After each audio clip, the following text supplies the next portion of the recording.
எல்லோருக்கும் வணக்கம். நான் உங்கள் ஆடிட்டர் செந்தில்குமார் இந்த பதிவை உங்களுக்கு போடுறேன். தேங்க்ஸ், தேங்க்யூ அப்படிங்கிற வார்த்தையை நம்ம எங்கே பார்க்குறோம்னு கேட்டிங்கன்னா, ஒரு கடையில் கொடுக்கக்கூடிய பில்லுலேயும் கடைசியில் தேங்க்யூ இருக்கும்.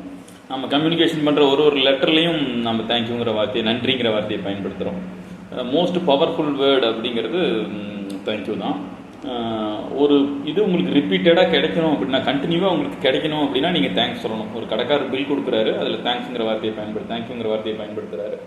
இதே நம்ம லைஃப்பில் நம்மளோட ஒரு கான்வர்சேஷன்லையும் கூட நீங்கள் கண்டிப்பாக பயன்படுத்துங்கன்னு சொல்லுவேன். என்னோட ஆஃபீஸில் என்னோட ஸ்டாஃப் எல்லாருமே கூட கிளைண்ட்டை ஃபோன் பேசும்போது கடைசியில் கண்டிப்பாக தேங்க்ஸுங்கிற வார்த்தையோட தான் முடிக்கணும்னு சொல்லுவேன். யார்கிட்ட நம்ம பேசினாலும் ஆரம்பிக்கும் போது நட்பவி வாழ்க வளமுடனோட ஆரம்பிக்கலாம். முடிக்கும் போது தேங்க்யூங்கிறதோட முடித்தோம்னா அந்த கம்யூனிகேஷனாக இருக்கட்டும், அந்த கான்வர்சேஷனாக இருக்கட்டும் ஃப்ரூட்ஃபுல்லாக இருக்கும். அது கண்டினியூ ஆகக்கூடிய ஒன்றா இருக்குங்கிறது ஒரு பவர்ஃபுல்லான பிரபஞ்ச ரகசியம்.